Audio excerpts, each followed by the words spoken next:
বিসমিল্লাহির রহমানির রহিম। আসসালামু আলাইকুম ওয়া রাহমাতুল্লাহি ওয়া বারাকাতুহু। আশা করি আল্লাহ তাআলার অশেষ রহমতে আপনারা সবাই ভালো আছেন। আমিও ভালো আছি আলহামদুলিল্লাহ। 960 বছর বয়সে হযরত আদম আলাইহিস সালাম অসুস্থ হয়ে পড়েন। পীড়িত অবস্থায় তিনি ফলমূল খাওয়ার ইচ্ছা প্রকাশ করেন।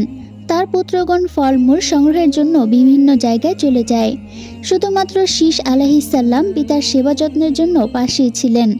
অন্যান্য পুত্রদের ফল আনতে দেরি দেখে হযরত আদম আলাইহিস সালাম পুত্র শীস আলাইহিস সালামকে বললেন, তুমি অমুক পাহাড়ে গিয়ে দোয়া করো, তাহলে তোমার দোয়ার বরকতে আল্লাহ পাক আমার জন্য ফলমূল পাঠিয়ে দিবেন। উত্তরে হযরত শীস আলাইহিস সালাম বললেন, হে পিতা আমার, আপনি দোয়া করলে আল্লাহ তাআলা আপনার দোয়া কবুল করবেন এবং ফল পাঠিয়ে দিবেন। হযরত আদম আলাইহিস সালাম বললেন, গন্ধম ফল খাওয়ার কারণে আমি ফলের জন্য আল্লাহর দরবারে হাত তুলতে লজ্জাবোধ করছি। অতঃপর পিতার কথা মতো শীস আলাইহিস সালাম আল্লাহর দরবারে হাত তুললেন এবং দোয়া করলেন। দোয়া শেষে দেখতে পেলেন হযরত জিবরাইল আলাইহিস সালামের সাথে মুখোশ পরা একজন হুর রেকাবি ভর্তি ফলমূল নিয়ে দাঁড়িয়ে আছে। হযরত আদম আলাইহিস সালাম বললেন, হে জিবরাইল, এই হুরটি কে? উত্তরে জিবরাইল আলাইহিস সালাম বললেন, আল্লাহ পাক জান্নাত থেকে এই হুরকে পাঠিয়েছেন আপনার পুত্র শীস আলাইহিস সালামের স্ত্রী হিসাবে তাকে গ্রহণ করার জন্য, কেননা আপনার পুত্র শীস ব্যতীত আপনার সকল সন্তানই জোড়ায় জোড়ায় সৃষ্টি হয়েছে। তখন আদম আলাইহিস সালাম বেহেশতের হুরের সাথে শীস আলাইহিস সালামের বিয়ে সম্পাদন করে দিলেন। হযরত শীস আলাইহিস সালামের পুত্রগণ আরবের জেদ্দায় বসতি গড়ে তুললেন। হযরত শীস আলাইহিস সালামের বংশ থেকেই হযরত ইব্রাহিম আলাইহিস সালাম জন্মগ্রহণ করেন। আমাদের শেষ নবী হযরত মুহাম্মদ সাল্লাল্লাহু আলাইহি ওয়াসাল্লাম হযরত ইব্রাহিম আলাইহিস সালাম পুত্র ইসমাইল আলাইহিস সালামের বংশধর।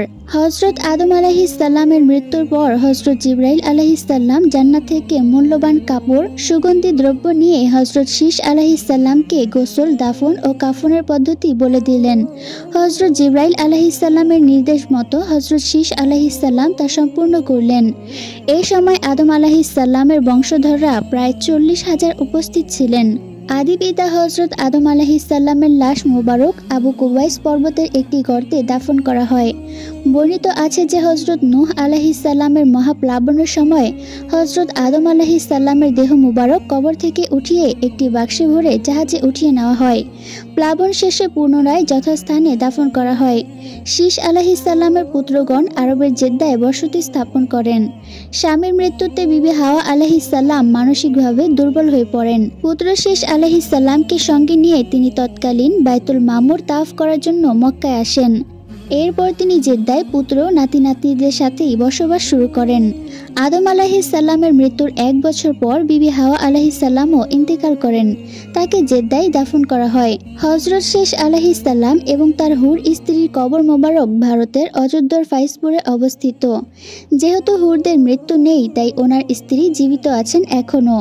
তবে ওনার পার্থিব কবর রয়েছে হযরত শীস আলাইহিস সালামের কবরের পাশেই।